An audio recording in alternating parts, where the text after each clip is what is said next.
Good morning, friends. Today we are continuing with our direct stiffness approach. We'll solve some more examples to bring further clarity to the concepts we have learned. So just pay attention. So I'm now sharing the document camera, and please pay attention and keep paper and pen with you. Everyone is able to see the document camera? Yes, sir. Okay, fantastic. So we have now this example. Again, we are covering the examples involving releases. So this particular structure, this has two loads. Let's say we are applying here a load of 500 kilonewton here, and then at the other end we are applying a moment again of 500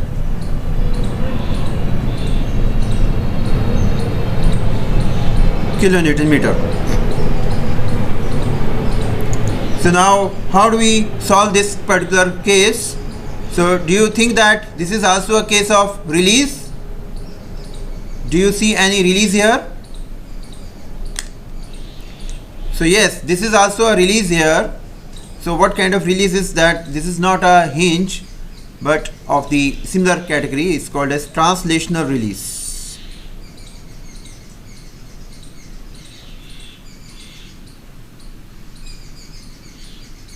So this is a translational release that we have given release along the translation, horizontal translation. So how do we now do numbering of this particular structures degrees of freedom? So we have to number the joints first. So let's number the joints. So I am just numbering like this, that this is joint number 1, this is joint number 2, this is joint number 4, and this is joint number 5. Are you having any problem? Are you not able to see? Everyone is able to hear and see? So there is a delay in the videos also, sir. Sustain yourself with the delay. Reason being that because it's through web transmission, and sometimes the network quality is also not good, so delay will be there. So just bear with the delay. Alright, so this is a sort of translational release, and here what we have to do, we have to now consider the degrees of freedom. So we'll number the degrees of freedom like this, that let's say at this joint we have 3 degrees of freedom. So I am numbering them: 1,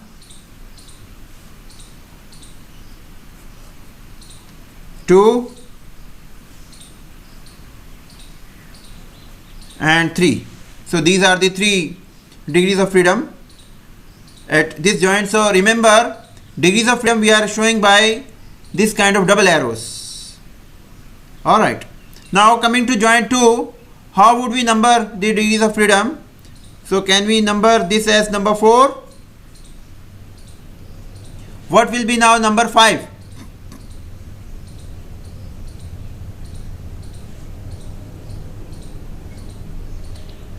Rotation. Yes, it's rotation. So this would be now number 5.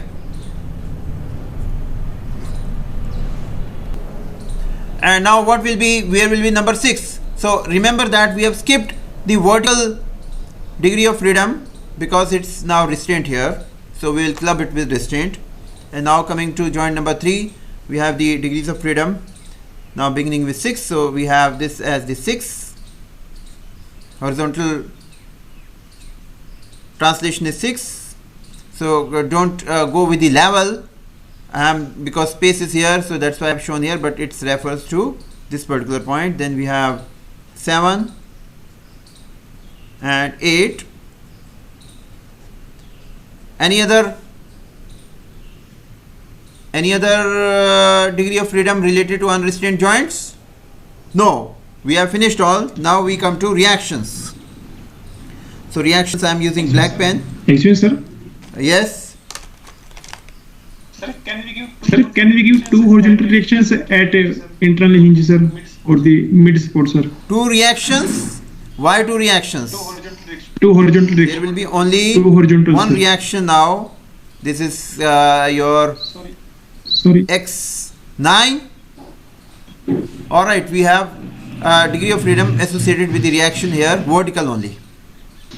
Because we don't have any restraint along 4 and 5. Okay. This is x9, 9 degree of freedom. I was saying that like four member forces, like member force number 4. Can we also put a member force 5 in horizontal direction, as there is a roller in this point? So can we apply two horizontal forces here? No, there won't be 2.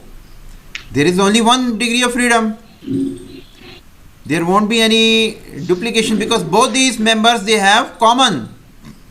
See, in the case of the hinge, both the members, they had different rotations. Now that does not hold here. Both the members, they have same horizontal displacement. So why should we have different numbers? Why should we have duplication? Alright. Because member are extensible here. Members are Extensible here. members are extensible The length here, can but they are change. joined. They cannot have 2 displacements. They are connected here. They are not unjoined. Why shall they have 2 displacements? Displacement will be 1. The condition is that all the members, they are joined together. Alright. So then we come here. Okay. 10, 11 and 12,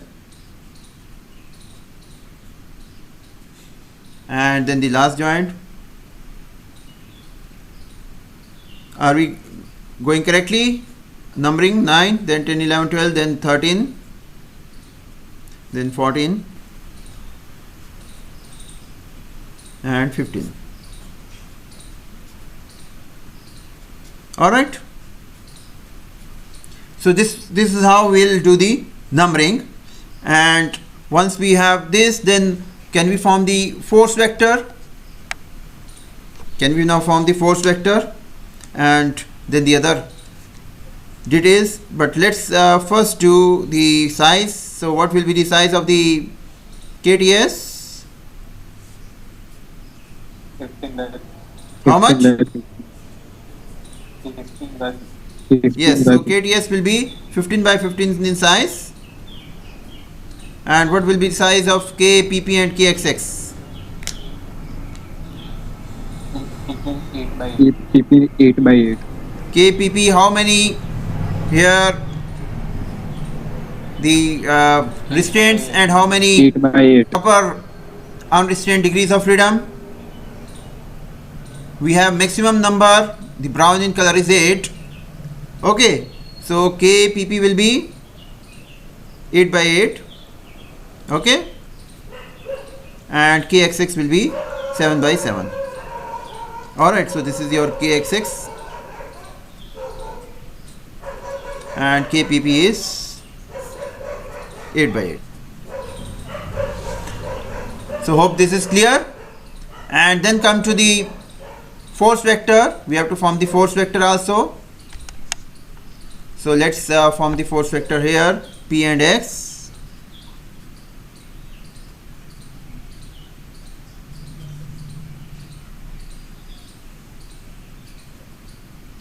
So the size of the P will be 8.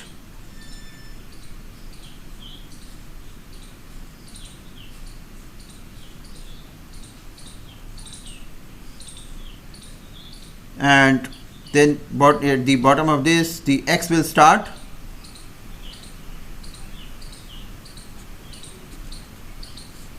So let's now keep filling the values of P and X.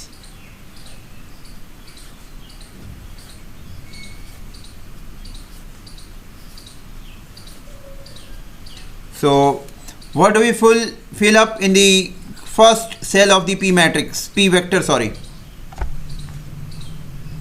What will come here at the top? 500. Yes? So at number 1 we will fill 500. Correct? You agree? And number 2, 0. Number 3, that is also 0.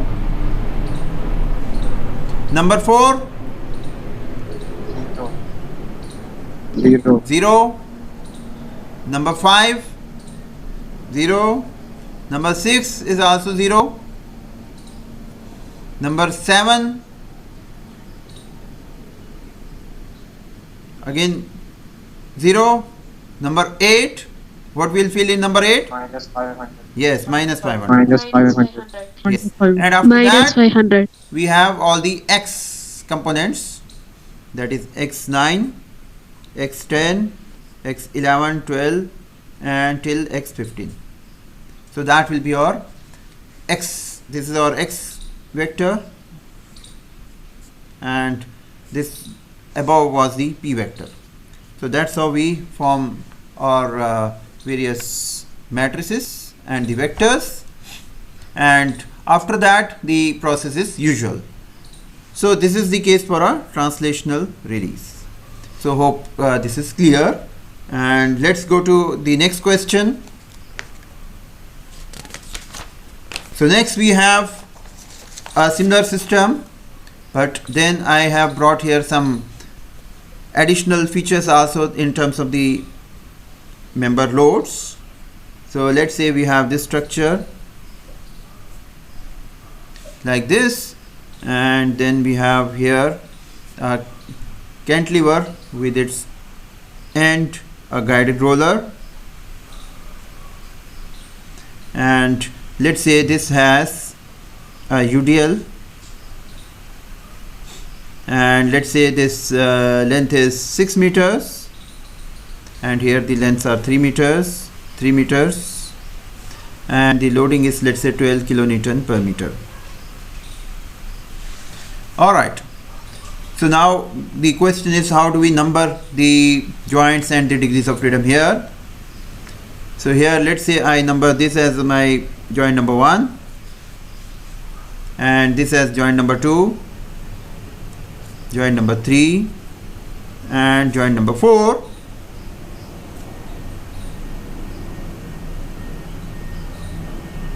So I'm just giving a pause.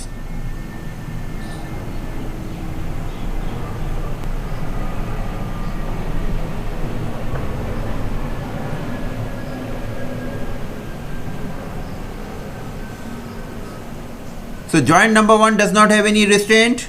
Joint number 2 has partial restraints, and 3 and 4 they have full restraints. So now we can number the degrees of freedom also. I am just using green pen. So we have here the degree of freedom number 1, number 2,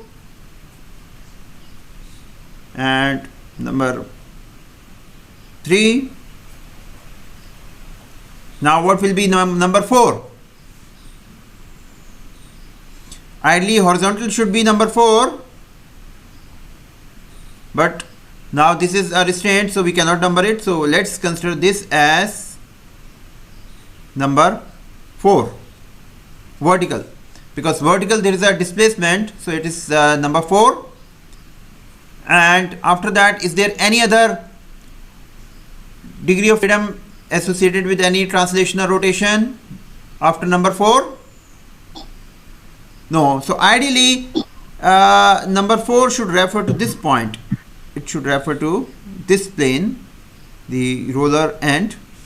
Okay, so now we start all our reactions. So we number this as, this is our x5, degree of freedom associated with x5, and then we have the here this rotation, this is also associated with reaction. So what you observe that we have to do readjustment in the numbering process here. So instead of the horizontal, we have numbered the vertical first. Okay, then it's usual 7, 8, 9.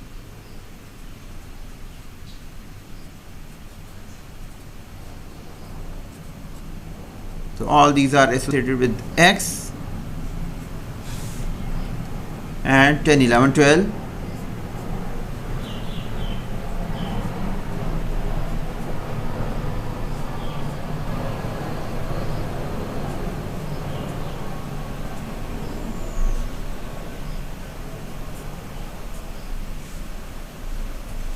Alright, so this is how we have the numbering. Now this structure also has a problem. It has a member load, so we have to convert that member load into equivalent joint load. So how do we do that? So now we have this structure. I redraw the structure just for the case of elaboration.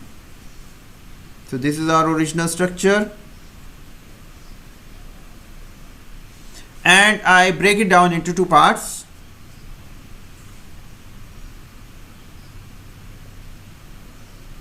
So first part, I apply here restraint. This is case A. So what I do, I apply here restraint.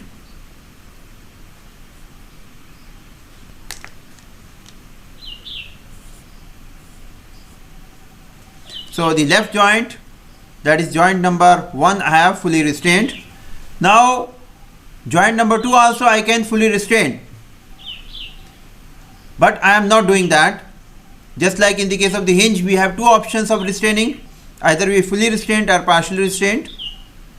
Okay, so I consider this as only the restraint. I have not restrained the other joint, but you can do that also if you wish. This is case A, and then case B, I just draw here, plus case B.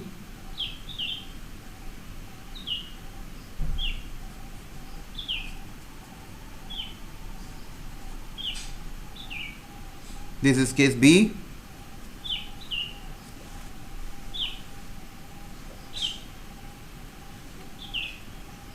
Alright, so I have to apply the equal and opposite of the reactions of case A in case B. So what are the fixed ended forces for case A? What are the fixed ended forces for case A? So first of all, because of the restraint here, the structure would deform like this. Now it will not be WL square by 12, but it will deform like this, like a guided roller. Alright, so what will be this moment here? What moment will be produced here and what moment will be produced here? These two moments will be what? Can anyone give me an idea? We have formed case A where we have restrained the support here, and we have deliberately not introduced the restraint at the other end in the vertical direction, but it's your choice, you can do that also. So we get here the fixed ended forces, the force in the vertical direction V1. Here we don't get any force in the vertical direction, and we have the moments M1 and M2. We apply equal and opposite of these on structure B, and we analyze this by using the direct stiffness approach. Now the question is, how do we get the member end forces for this particular case, because this is a non-standard one, so we have to do a little bit adjustment. So what we'll do, we have a structure like this. For this case we have to solve and obtain the equivalent joint forces, but first we have to obtain the member end forces for this particular case. So we split into two parts. We use the principle of superposition. So first case we analyze this. So now for this is a standard one, so we know the values here. So at the two ends we have the reactions WL by 2, WL by 2 in the vertical direction, and the moments WL square by 12, WL square by 12. Now we have artificially introduced the vertical restraint here. So to nullify that, we add this structure now.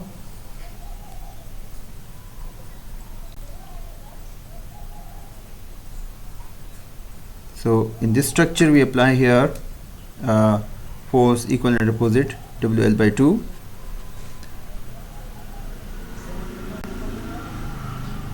and there will be a reaction here in the opposite direction WL by 2.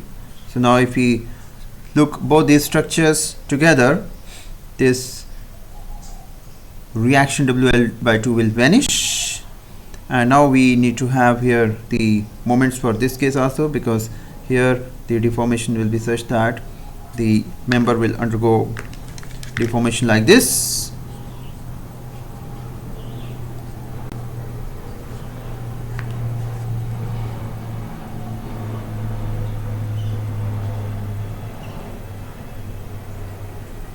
So we have the moments here m0 and m0 here also. So what will be the value of this moment? This moment we can very easily get by the equilibrium of the forces and the moments. The two conditions are such that the moments have to be equal from the point of view of the antisymmetry.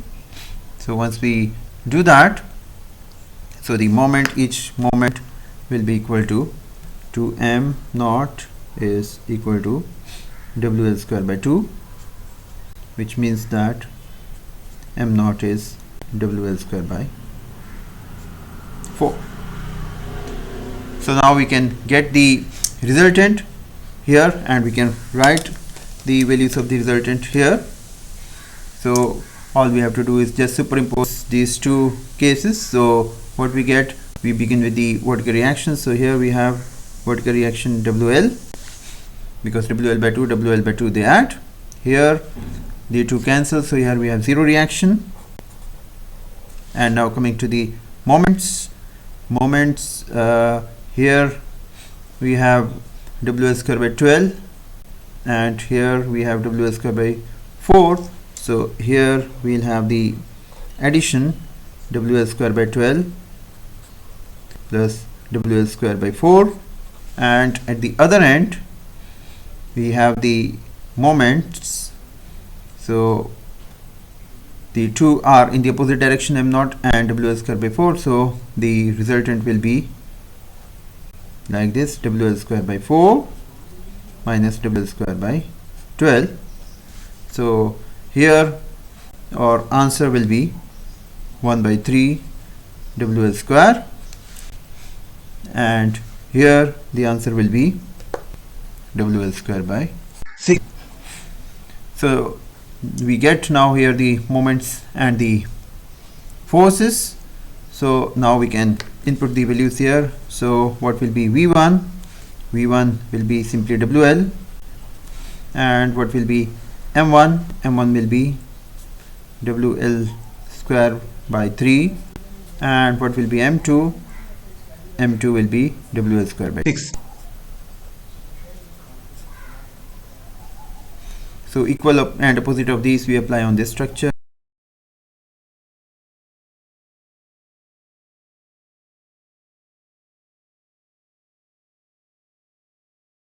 You form the force vector,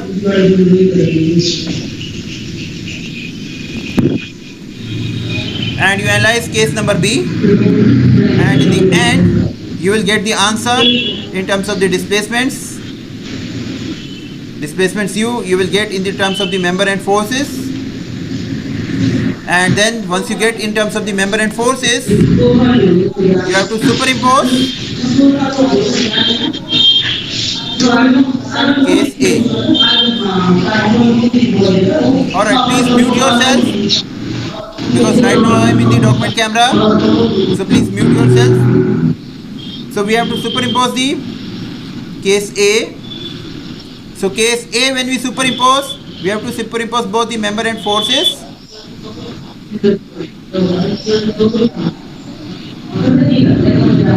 And we also have to superimpose the member and displacements. Please mute yourself.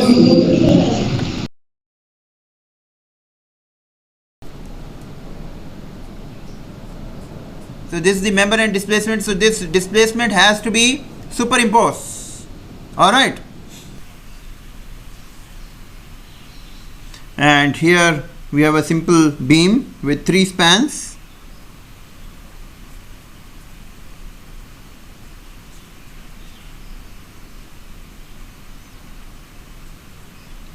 So this is a beam with 3 spans, and I am applying here the forces.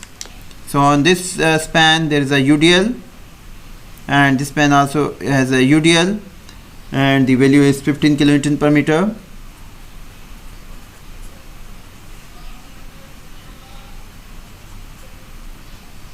Alright, and at the middle span we have here 200 kilonewton and acting at the midpoint, and the lengths, all the lengths, they are 4 meter.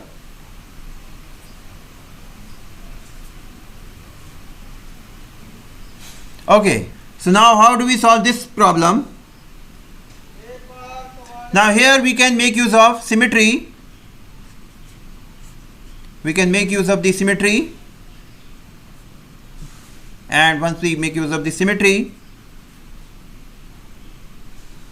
we can take into account like this, and we can write or redraw the structure like this. We just need to now analyze only half of the structure, 4 meter and 2 meter, and here we have guided ruler, and here we have the UDL.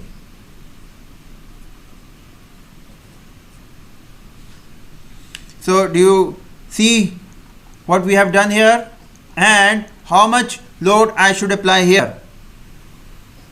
Now this is the question. You give your answer. What I have done, I have tried to make use of the symmetry, and I have only drawn the left half of the structure. So it's the right half of the structure I have ignored because I want to take advantage of the symmetry.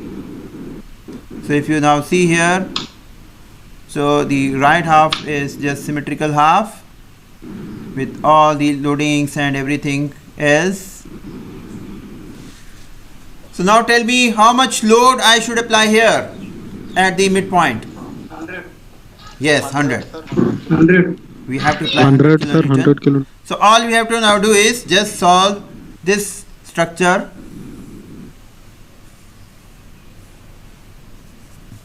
So this structure we need to solve, and we have our answer. Okay, so here we can number the degrees of freedom. So how do we number? We have this is our degree of freedom number 1, number 2. Number 2 cannot be vertical, so number 2 has to be the rotation, and then we have to go to the next joint. So here this is our number 3, and then we can make the 4. So this is our 4. I am just drawing with black color. This is 4, and then we have 5 and 6 and 7, 8, 9.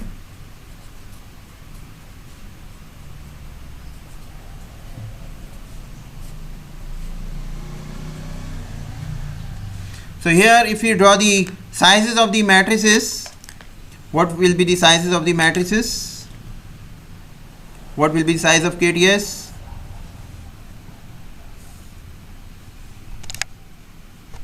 What is the size of KTS?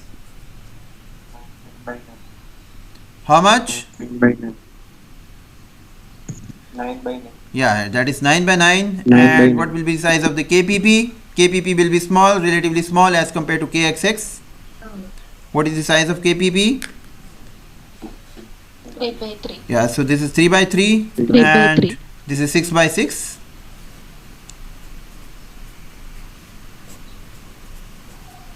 Alright, and then we can also write the force vector. So force vector will have number of terms. So let's write the force vector. So I just draw here P and X. So we have to draw 9 by 1.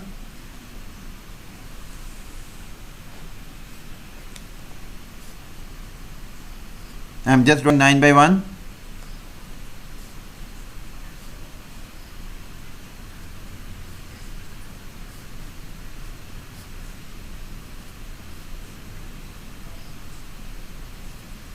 Okay, so this is 9 by 1 vector. So the first 3 will be the P, and after that we have all X. So now can you dictate me the values? What values will be entered here in P and X? So we have to convert this into equivalent joint loads first. So equivalent joint loads, what we do, we have case A and case B. So I am just drawing here member number, the first member number. So we have done here the fixity. This is case A, and we superimpose with the other one, the equivalent opposite of this, on the structure.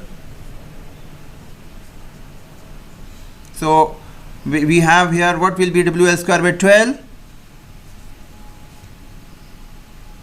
So WL square by 12 will be,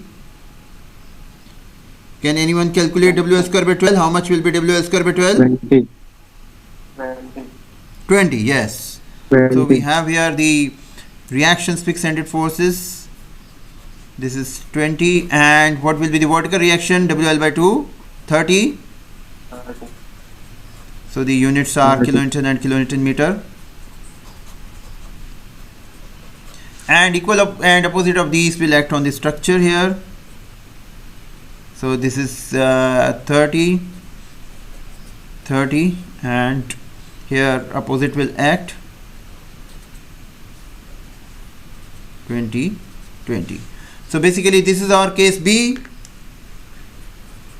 So case B we have to input in the force vector. So let's do that. So can you just dictate me what we input here in the cells? So what will come in the first row of the P vector?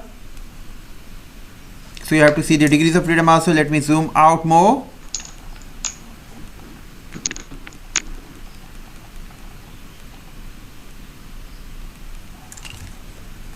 Yes, so what will come in the first degree of freedom? 0. 0. 0. Yes, so it is 0. Horizontal load is 0. And in the number 2, what will come? 20. Plus or minus? 20.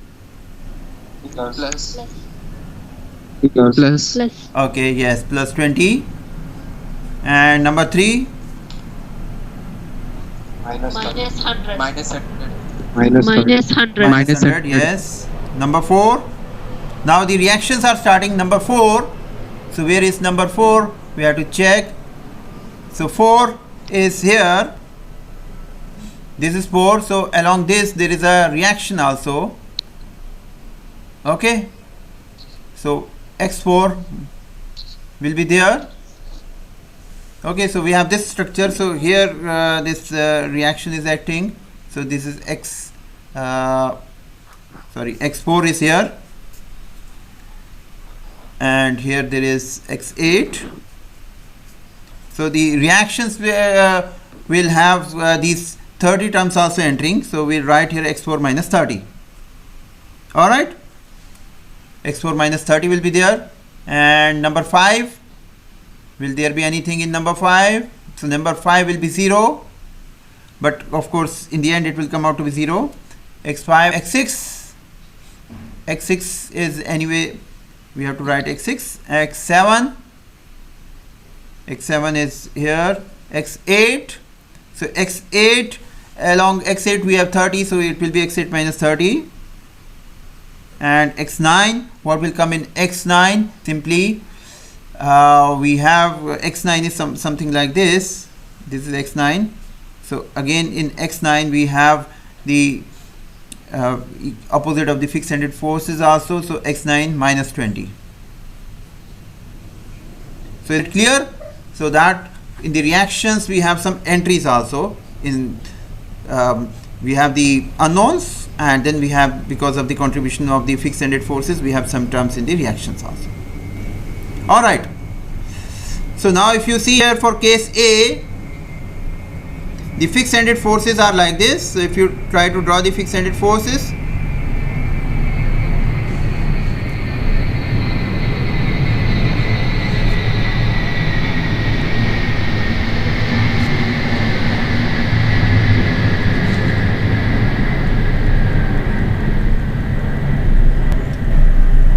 that was a very noisy plane. I hope every one of you must have heard that. Very noisy plane.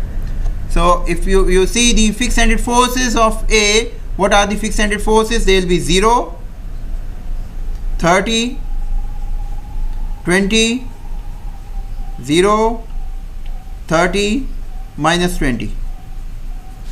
Alright, along the various degrees of freedom. That is 1, 2, 3, 4, 5, 6.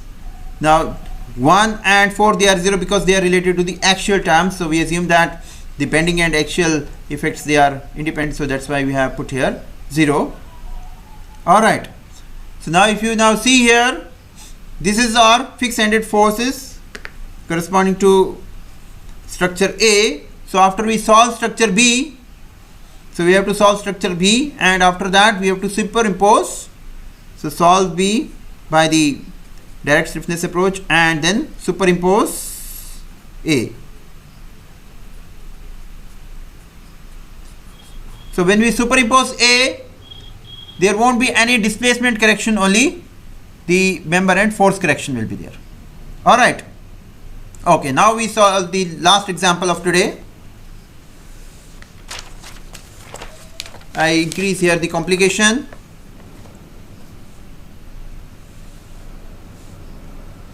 So now what I do is,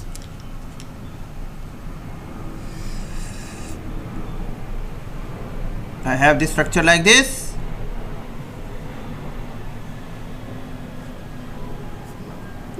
No member load.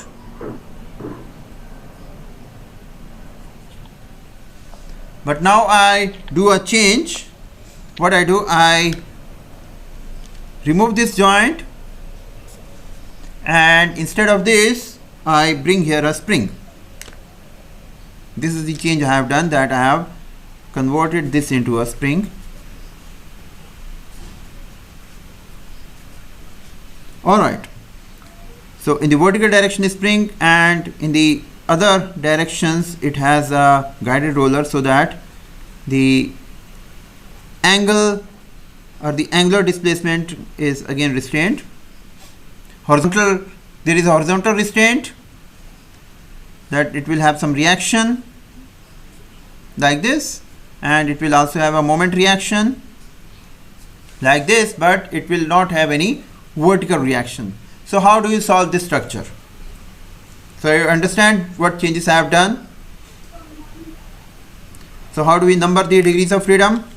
So here what we find, that support is there, but this support is such that it has some displacement, but that displacement is also not known because there is a spring here.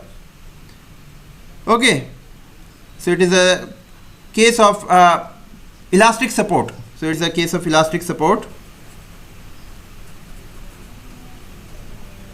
So I would model it like this.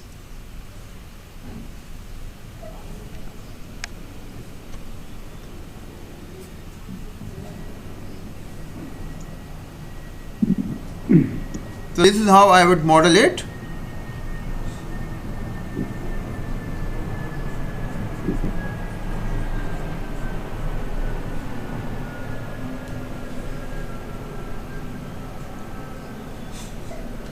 So I put like this, so I number the degrees of freedom. So here there is the elastic support.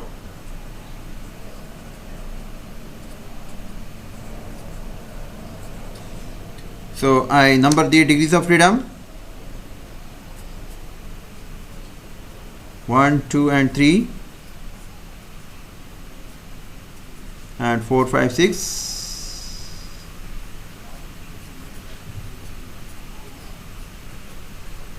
7, 8, 9,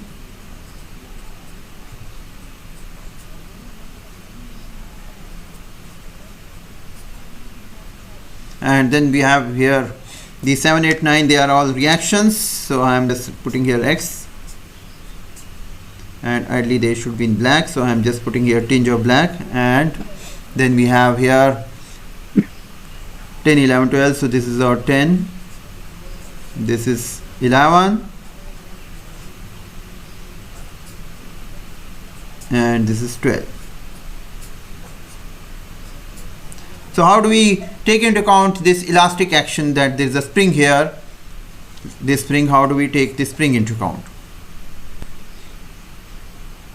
So again, if we set up the equations, so the equations will be like this. So we have to solve this such that we don't disturb our general framework of solution the way we are solving. So we are solving like this, that we are forming the equations Px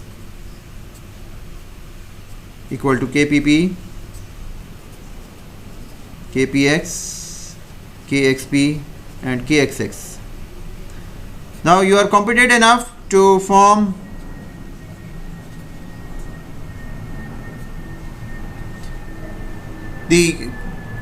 all the matrices Kpp, Kxp, Kpx, Kxx, their sizes, etc. we are not discussing. Just I am now considering how do we take into account this spring. Alright, so this spring, simply I would say that here there is a reaction x11. So this reaction, it has a relationship with the displacement along this direction. So ux and x11, ux11, u11, ux11 and x11, they are related. How they are related?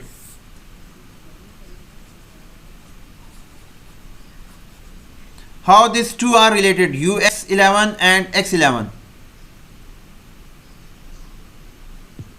They are related by the spring constant. Sir, the force generated Yes, they are will be related by K spring into constant, X11 and we can say minus that K x11 X11 is equal to minus k times u11. Can you write like this? x11 is minus k times u11. So this relates the displacement and the reaction force at this particular point. So why there is minus sign?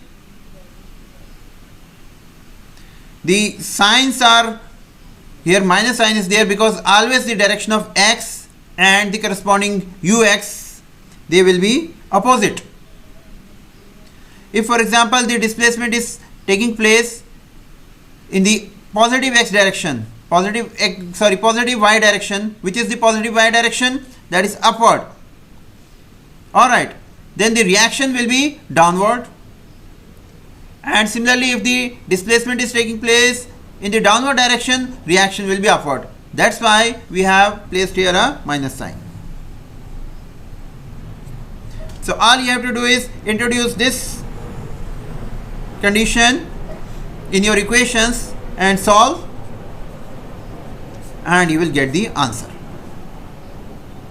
Alright, so you have any doubt so far in today's class? Please let me know. Any doubt, anything, any question you need to ask, just please let me know. Sir, in the elastic supports you have provided, Sir, Yes. in the elastic supports you have provided, there is Yes, a degree yes. of freedom in vertical direction. So that would be considered as unrestrained. So in numbering, we have to assign number first See, to that joint, sir. what we have considered is, we have considered it's like a support settlement case. We have considered it like a support settlement case. So even if it's there's a support settlement, you always include support settlement in ux. So in usual case, we have a fixed value of support settlement. Here we don't have a fixed value of support settlement. Here it's related to the reaction. The reaction and the support settlement, they are related by this. Suppose this spring was not there and we had a set level support, you would have a fixed value. So right now we don't have fixed value, but we are considering it like a support. Another way is that you can consider it like an element. What you can do is that you can do like this, that this is your structure. This is also another method, it's up to you. So we have the members, member number 1, member number 2, member number 3, and you bring here another member. You bring here another member, a link element. This is member number 4. So you bring it like a link element.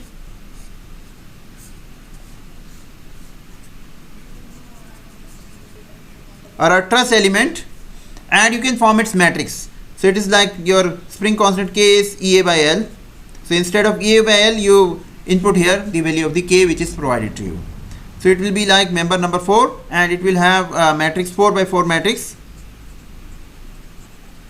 and then you can include it in the way we do, like for member number 1, member number 2, member number 3. So it's considered as a separate member number 4, and all the terms of this matrix 4 by 4 you can again take part in formation of KTS. So when you form KTS, so KTS shall have contribution from all the members. It will have contribution from member 1, member 2, member 3, member 4. So this is the alternative way of handling this kind of situation. Alright. Any other question do you have? You let me know. So if not, I am just unsharing my screen and I come to the other mode, normal mode. I just unshare and I come to the normal mode. So I hope you have any doubt, any question, please let me know. So who are there? Let's take the attendance for today. So today, I think Pragati Sharma, are you here? I think Pragati Sharma is absent, and Deepak Bairwa and Prashant Yadav. I think these three have left the course. Pragati Sharma, Deepak Bairwa and Prashant Yadav. Rest all are there. Okay, rest all, everyone is there. I can see and I can hear also. So I think, so what I'll do, I'll upload this video, because those of you, some of you are having issues with the bandwidth because of the floods, and in some places I've heard that only 2G network is there. So I'll just upload everything in the Impartus and in the Facebook also by today evening. So thank you very much. So we'll meet on Wednesday. Okay, for Wednesday, what we'll do, we'll not have live class, we'll have the regular class. I'll upload the lecture and you can watch, and then 20 minutes discussion. Okay, thank you very much.